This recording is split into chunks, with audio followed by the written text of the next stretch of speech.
Good evening. I hope you're doing well. In today's video, I would like us to continue our process of learning and exploring the markets, largely by answering some questions that I have received through various platforms online. But before I proceed, I would like to share that on October 31st, I have been granted the license of a SEBI registered research analyst. In order to check the details, I encourage you to visit the website sebigovernment.in or sebi.gov.in, and you may search by either entering my registration number INH quadruple 10478 or by simply mentioning my name.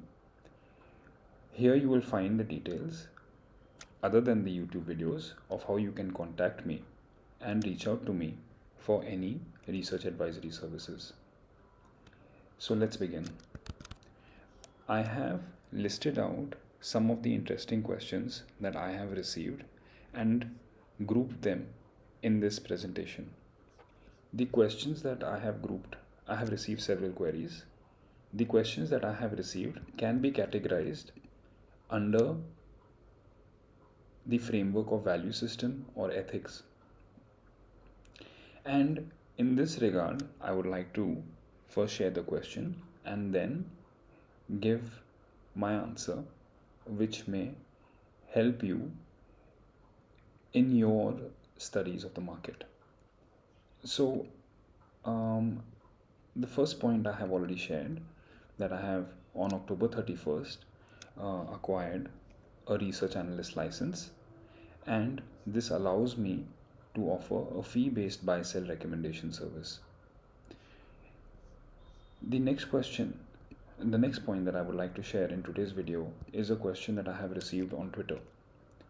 And simply put, the question is, why share M2M, or why do I share screenshots? Now, it is important to answer this question because the individual is asking, what is the objective of continuously sharing the M2M or the screenshots of my trading P&L on social media? So, to answer this question, I would like to give a brief backdrop. I completed my graduation in mechanical engineering in 2007, and from the period 2007 to 2019, that is for 12 years, I have been continuously employed in some capacity, with the exception of 2 years in between where I completed my post-graduation, my MBA in marketing from SIBM Pune. So, in a largely a professional employed career of over 10 years, I worked largely as a teacher of maths and statistics. I worked in a few Fortune 500 companies, and in my last organization where I worked for 5 years, I was in charge of cold chain dispatches for pharmaceutical and biological products. That work gave me exposure to quality control processes, documentation, packaging processes, dispatch processes. And as I spent years in that industry, I learned about the developments, technological developments, business developments, and the various vendors associated with that industry. During this time, I was simultaneously developing as a trader. And somewhere around 2018, I incorporated my company.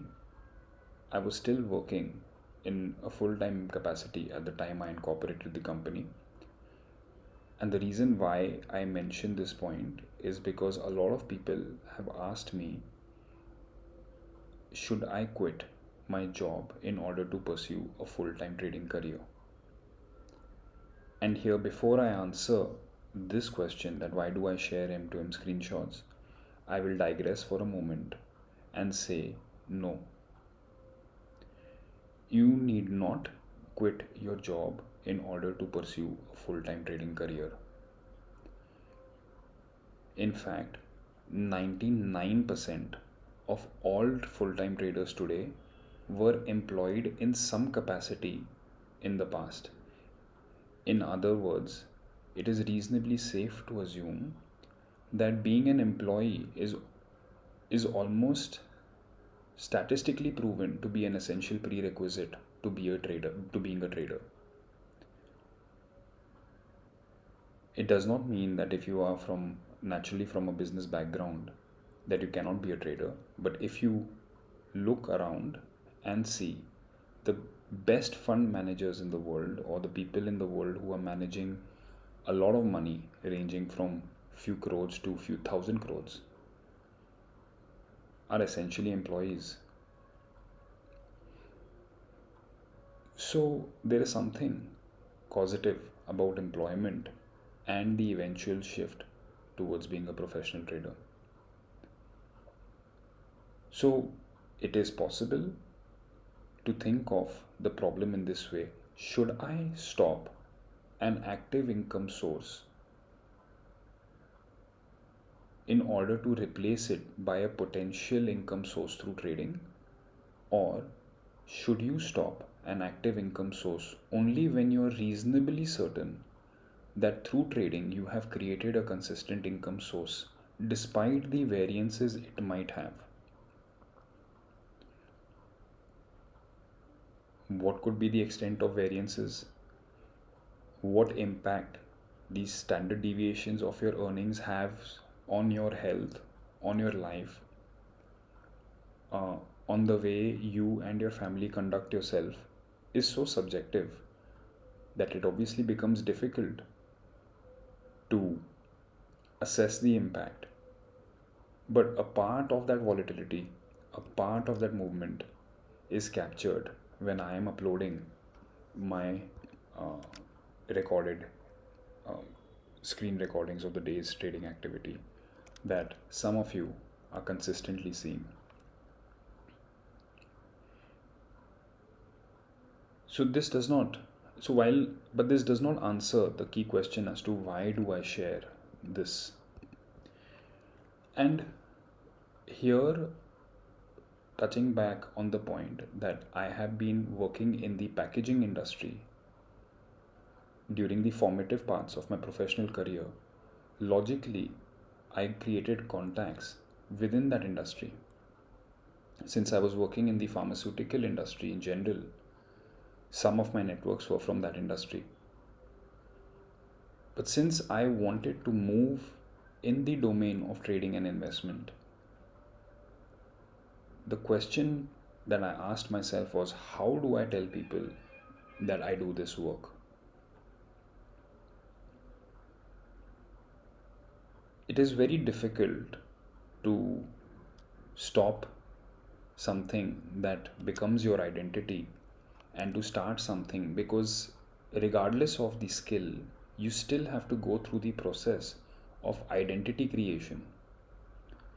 And the process of identity creation is basically a marketing process. I have broadly outlined the key points that you will need to undertake if you ever decide to become a professional trader or an entrepreneur in any capacity. So whether you are selling advisory service, broking service, commission-based service, or a physical product like gemstones, metals, you will still need to create an identity for yourself or the legal entity that is going to engage in the transaction. Without that identity, operational excellence and technical competence have no bearing.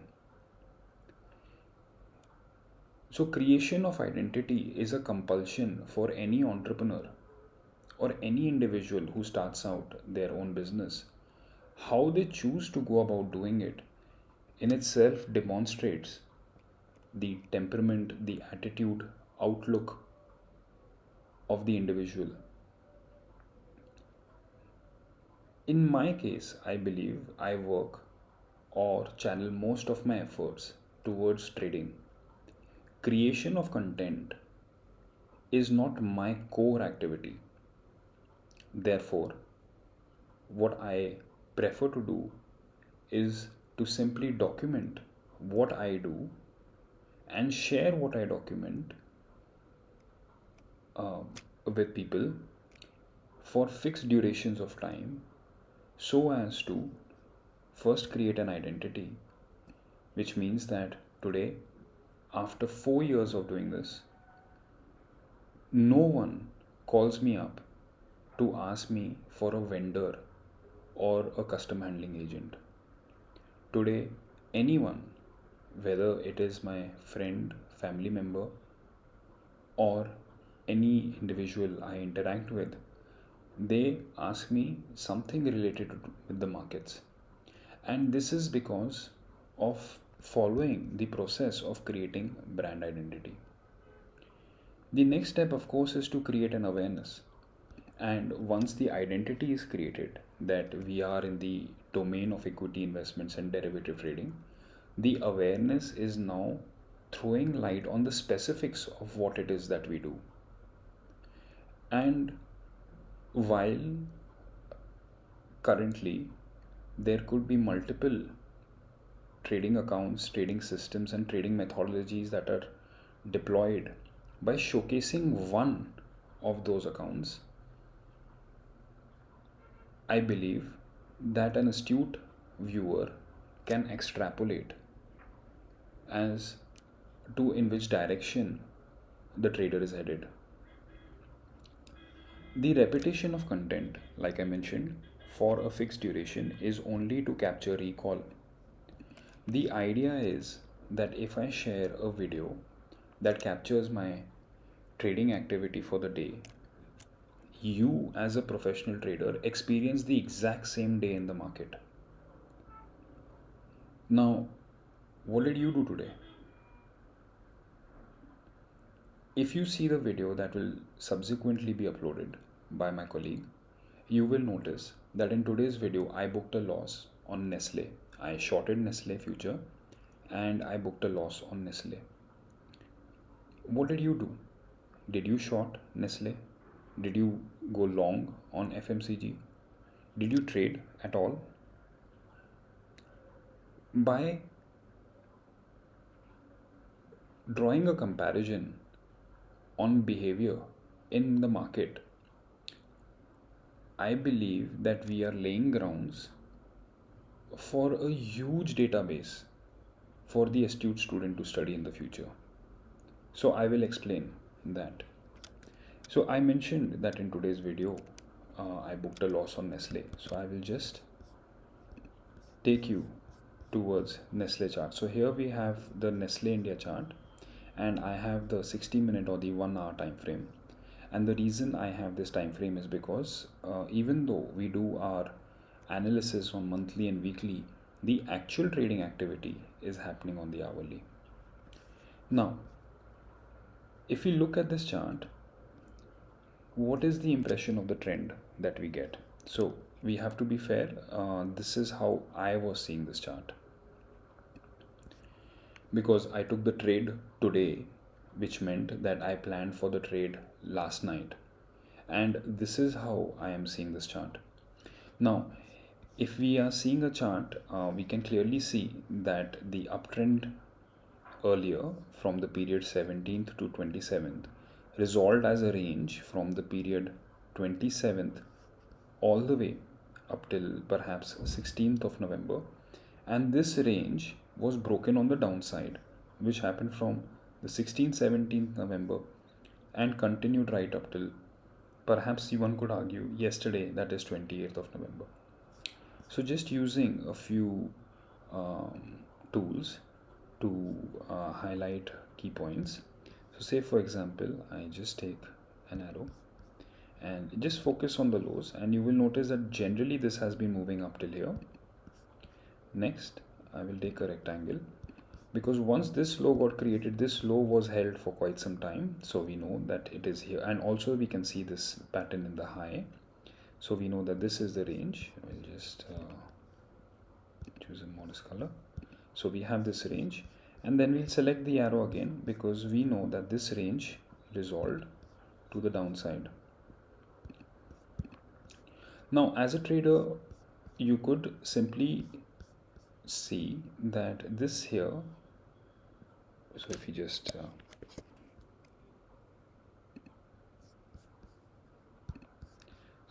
focus on the dark red line, you will see that I have, in context to the previous trade session, marked out what I believe is a resistance. So which I will.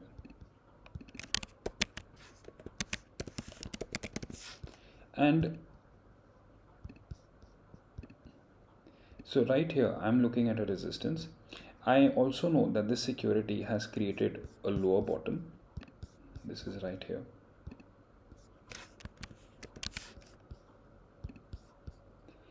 And from this lower bottom and this resistance, it has created what I would look at something of a double top.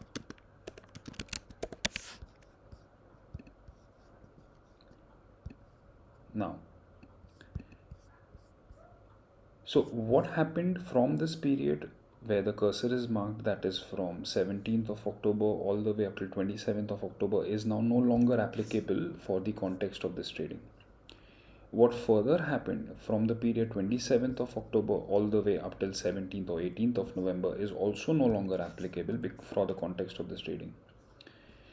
What we can see from the last few days price action, particularly if we extend this arrow from here, is that we are looking at a security which has generally created lower highs, with the exception of this point where there is a double top that is created. And as a trader, the structural question that I have to answer is, will a security that has created multiple lower tops defend or break this double top? We know that the index is at its all-time high and one needs to be cautiously long. So as a part of building a short side play for the day, I inferred that it is reasonable to short Nestle at around where this red line is, maybe a little higher, say somewhere around 19,900, and perhaps put a stop loss of 20,100. Okay, so I will mark this as green because it is at this point the long is no longer applicable. The short is no longer applicable, and take the trade.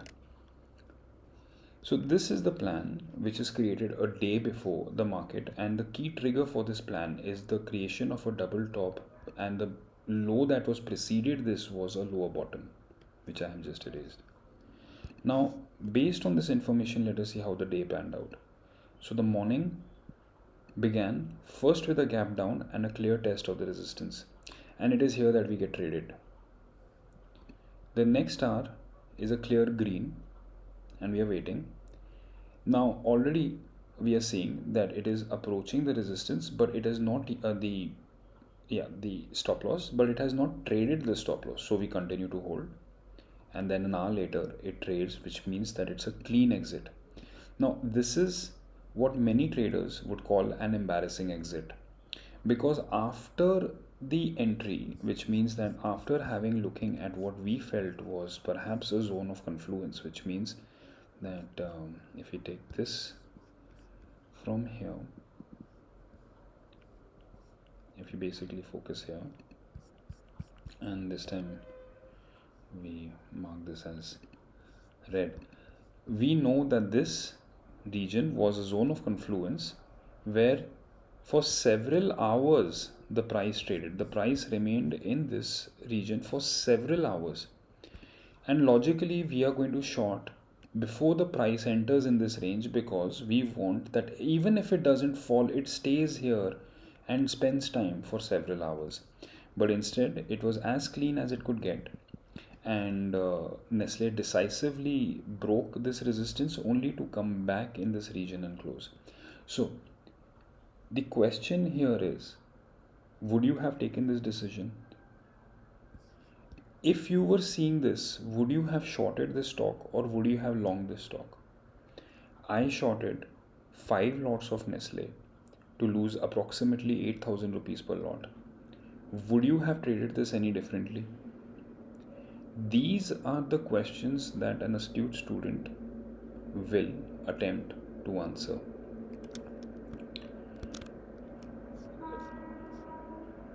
So yes. So once again, the idea of answering this question is that the point is to create the identity, the awareness. Repeating this message creates a recall, that is, you know that this is an individual or these are a set of people who trade. And by sharing the direct outcome rather than sharing the technical nuances behind these outcomes, the hope is to gather sufficient interest, attention, and desire towards the work that we do. And hopefully, this will educate the audience, and that you will realize that there is a method to the process of, even if you were to call it gambling or speculation. So, that there is a method, the question is, does this method excite you? And if you can answer this question, and these videos, the commentary, and the recordings helps you in that direction, in my view, that would have solved quite a lot of the purpose behind all of this activity. The next question is role of YouTube in trading and education. I have shared my contact number, and certain individuals have called me and spoken to me. And those who have called me simply because they, for some reason, connect or relate with the content that is produced. And I am very appreciative of the feedback that I get. And very often, since they have contacted me through YouTube, they ask me, which YouTube channel would I recommend them for further studies? Now, there is definitely no envy in saying, there is no envy in when I say that I do not recommend any YouTube channel for the purpose of trading related education. And the reason is simple, because I have already outlined in my earlier commentary that only 0.4 percentile of traders are going to be profitable over a 5-year period. And this number is going to drop to 0.08 percentile over a 10-year period. That is, over a 10-year period, means a very low number, let's just put it that way, is likely to be actively trading. But that number which will be actively trading after the 10-year period will be custodians of a lot of wealth. So if you were to be in the top 0.1 percentile of the world, or if that's the aspiration that you have, and let's replace trading with any other endeavor of life, let's just say boxing. Now my question is, if I were to ask this question to you, how many hours of YouTube or what source of YouTube should I watch in order to be one of the best boxers in the world? You will of course laugh it out. Choosing boxing or swimming, that is, how many hours of YouTube do you need to stream in order to be an Olympic level swimmer? Or how many hours of cricket do you need to watch online in order to be able to play for the Premier Leagues? Choosing these examples is obviously in stark contrast with trading, to the extent that one is a very physical endeavor while the other is a very academic or a mental endeavor. Therefore, one could argue that choosing this example exaggerates. But if I were to replace this by another question, that how many hours of chess videos do you need to watch in order to play and potentially beat Vishwanathan Anand? the you can't even come up with a number like 10,000, because YouTube cannot teach you how to think. Thinking is a process, and that process is something that you need to train yourself. And one of the most effective ways of training yourself on how to think is by asking yourself the right set of questions at hopefully the right set of time. Which means that if I am analyzing Nestle, it is best that I focus only about Nestle. Will it rise? Will it fall? What quantity will I do it? Where will I book my targets? How long will I trail it? Will I re-enter if my first target is hit? All these questions specific to Nestle, rather than trying to wonder or ask, would the S&P 500 rise, or would the political tensions in Armenia, the geopolitical tensions between Armenia and Azerbaijan could skyrocket, or how would Russia and Ukraine pay out, would Britain default, would Italy leave? Instead of asking all these questions, it is best that I focus on the core activity at hand. And your ability to focus on the core activity at hand alongside the technical skill sets is the essential prerequisite towards being confident enough to pursue that activity full time. So, therefore, I still maintain that the role of YouTube in trading related education is very negligible. It is only perhaps a more effective use of your recreation time, which means that if you would have set 2 hours in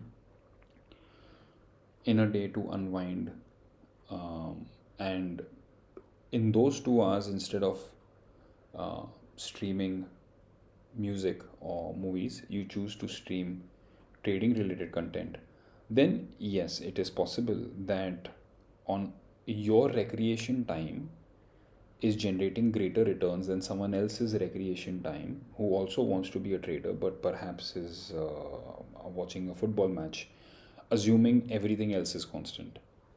So, if only output per recreation time were to be considered, you would beat that trader. But if your core output, I mean, if the output that actually matters, that is what is your final PNL in the market and how you approach the market, I don't see how YouTube can educate you. And YouTube videos could shape your attitude and behavior to some extent, but for those shift in thought process, in the manner in which you articulate the question to yourself, in the manner in which you approach the market, for that shift to become permanent, you need to practice. So, in isolation, watching YouTube videos, no, but of course, watching YouTube videos coupled with a series of other activities is required in order to become a potentially a professional trader. And it is in this context that I would just like to add that the process of mentorship of a trader is not what is currently being marketed. This is my firm belief. I was in a trading event, and I was speaking to some colleagues who are also professional traders, and one of those colleagues has a full-time trading academy which is doing quite well. And when we were in a group, amongst a group of people, and when he and I were talking, and the subject was regarding education in trading, and I said it is one of the most worthless contributions to the GDP of the country. If premier academic institutions like the IITs or the IIMs do not include trading derivatives exclusively, or taking long short positions within the day, or scalping as a core curriculum in their own acads, then how do we expect an individual walking out of his or her experience to be able to lay down a framework that is universally applicable? without the ability of an institutional backing to research, how can an individual produce that much content that can be used as a framework for the world? It's impossible, and in general, it has no practical utility. Of course, when I said this, I did not know that the person also has a trading academy, but had I known, it wouldn't have changed. And when our discussion became on PR Sundar, he mentioned to me that PR Sundar has tens of crores of rupees. One of the individuals from Twitter messaged me. The individual has tens of crores of rupees through trading, and I don't doubt that he has tens of crores of rupees, but through trading, and that too through option writing, uh, you can have it, but the probabilities, I mean, we are literally looking at 1 in 10 million individual here.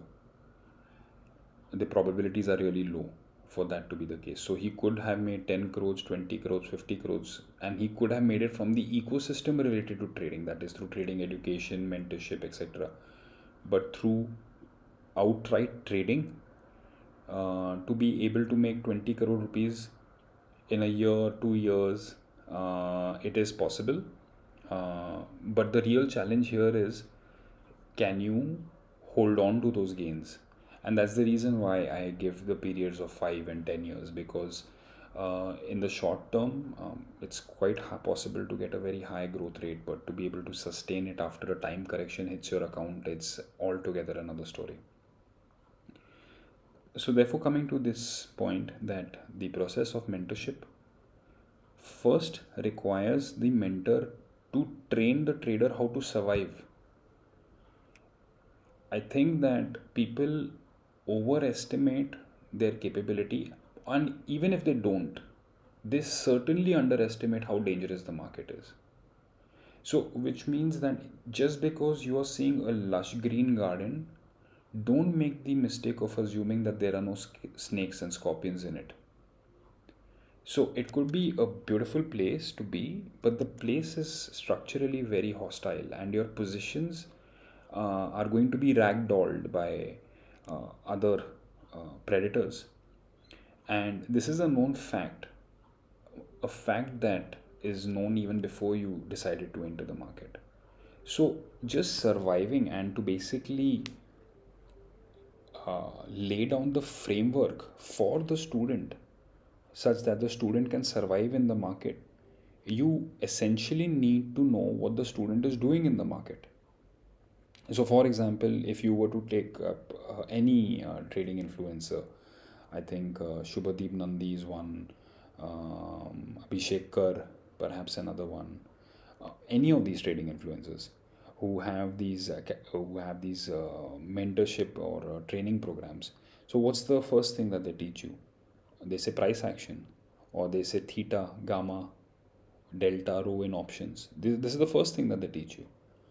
But my question to them is, how do you know that the person in front of you doesn't know these things?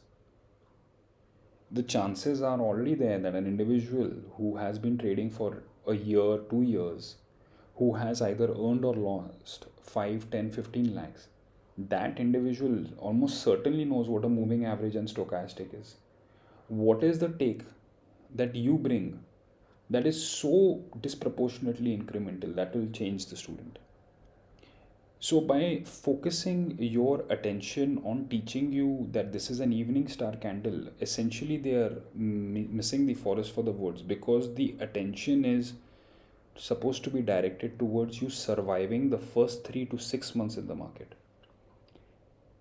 And the best way to lay down a framework for the student on how he or she could survive the coming quarter or 2 quarter in the market is to assess what they have done thus far.